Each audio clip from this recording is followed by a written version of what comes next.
Welcome to G Fun Facts Online. Today, we're talking about one of the most incredible feats of modern engineering, transporting a volatile, supercooled liquid across thousands of miles of ocean in some of the largest ships ever built. We're diving into the extreme science and engineering behind liquefied natural gas, or LNG. Imagine trying to ship a substance so cold it makes regular steel shatter like glass. How do you do it? The answer is a journey into cryogenics, materials, science, and colossal naval architecture. Natural gas is abundant, but often found far from the cities and industries that need it. Moving it across oceans in its gaseous state is like trying to ship clouds. It's just not dense enough. The solution? Make it a liquid. By chilling natural gas down to a staggering -162 degrees Celsius, or -260 Fahrenheit, it transforms into a clear, colorless liquid. This process reduces its volume by 600 times. Suddenly, shipping massive quantities of energy across the globe becomes not just possible, but economical. This entire process, from a gas field to your home, is called the LNG value chain. First, the raw gas is cleaned of impurities like water and carbon dioxide, which would freeze and damage equipment. Then, in a sophisticated plant, it's liquefied. It's stored in cryogenic tanks before being loaded onto massive ships called LNG carriers. At its destination, a regasification terminal warms the LNG back into a gas, and it's fed into pipelines for distribution. While the science of liquefying gases dates back to the 19th century, the era of LNG shipping truly began in January 1959. A converted World War II freighter, the Methane Pioneer, made a groundbreaking voyage from Louisiana to the United Kingdom, proving that safe, large-scale ocean transport of LNG was feasible. This single journey launched a global industry. Now, let's get to the heart of the operation: the LNG carriers themselves. These vessels are essentially giant, high-tech thermos flasks. They are some of the most complex and expensive ships ever built, governed by strict international safety codes. For safety and insulation, all LNG carriers are double-hulled. Inside that double hull, the most critical component is the cargo containment system, which has to handle the extreme cold. There are two main designs. First is the spherical or Moss system. You can easily recognize these ships by the massive, hemispherical domes sticking out of their decks. These spherical tanks, usually made of aluminum alloy or a special 9% nickel steel, are structurally independent of the ship's hull. This is a huge advantage, as it means the tanks aren't stressed by the bending and flexing of the ship in rough seas. Their spherical shape also allows for very precise stress calculations, making them incredibly robust and resistant to the sloshing of the liquid inside. The second, and now more common, design is the membrane system. Instead of large, independent spheres, this system uses the ship's hull structure itself. A very thin primary membrane, often made of a special alloy called Invar, is in direct contact with the LNG. Behind it, a secondary membrane provides backup safety. These membranes are supported by a thick layer of specialized insulation, which is integrated with the ship's inner hull. The main advantage here is space efficiency. Because the tanks are prismatic and conform to the shape of the hull, a membrane ship can carry significantly more cargo than a Moss-type ship of the same size. This design also provides a flat deck, which is better for crew visibility and aerodynamics. Today, the membrane design has become the dominant choice for new LNG carriers, trading some of the raw robustness of the Moss system for greater cargo capacity. This brings us to the material science of surviving the deep freeze. As I mentioned, ordinary shipbuilding steel becomes incredibly brittle at -162 degrees Celsius. You could tap it with a hammer and it would fracture. So LNG carriers rely on extraordinary materials. For the tanks, engineers use 9% nickel steel, an alloy prized for its excellent strength and toughness at cryogenic temperatures. The spherical Moss tanks often use a specific 5083 aluminum alloy, which also maintains its ductility in the extreme cold. But perhaps the most fascinating material is Invar, used in the membrane systems. Invar is an iron-nickel alloy with an almost zero coefficient of thermal expansion. This means when you cool it from room temperature down to -162 Celsius, it barely shrinks at all. This dimensional stability is absolutely crucial for the integrity of the very thin, large surface area membranes. If they were to shrink significantly, they would tear themselves apart. Of course, it's not just the tanks. All the piping, valves, and seals that handle the LNG must also be made from cryogenic-compatible materials like stainless steel and specialized polymers that remain flexible in the freezing cold.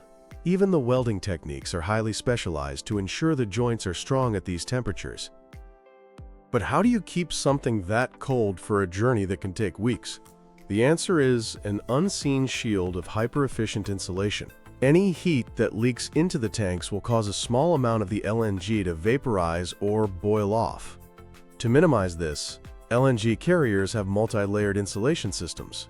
They use materials like polyurethane foam, perlite, a type of expanded volcanic glass, and in newer ships, advanced aerogels, which provide incredible insulation with less thickness. Despite all this, some boil-off is unavoidable. This boil-off gas, or BOG, increases the pressure inside the tanks and must be managed. For decades, the solution was simple and elegant. Use the BOG as fuel. The steam turbine engines that powered older LNG carriers could easily burn this gas. But as LNG became more valuable and engines became more efficient, just burning the cargo wasn't the best option. This led to a key innovation: on-board reliquefaction plants. These compact systems capture the boil-off gas, recool it back into a liquid, and return it to the cargo tanks. This technology minimizes cargo loss, saving millions of dollars on a single voyage and giving the ship operator more flexibility. The evolution of how these ships are powered is a story in itself. For decades, steam turbines were the standard. They were reliable and could burn the boil-off gas, but they were also thirsty, with a thermal efficiency of only about 30%. In the mid-2000s, things changed with the arrival of dual-fuel diesel-electric, or DFDE systems. In this setup, multiple engines that can run on either natural gas or diesel oil act as generators, producing electricity to power motors that turn the propellers. This setup is much more efficient, at over 42%, and offers greater flexibility. Today, the cutting edge is large, slow-speed, two-stroke dual-fuel engines. These massive engines, directly connected to the propeller, are the most fuel-efficient option available, reducing fuel consumption by over 30% compared to even the DFDE systems. Now let's talk about safety. Transporting a flammable, cryogenic liquid on this scale demands an unwavering focus on safety, and the LNG shipping industry has one of the best safety records in the entire maritime world. Over 135,000 voyages have been completed without a major incident involving a loss of cargo containment.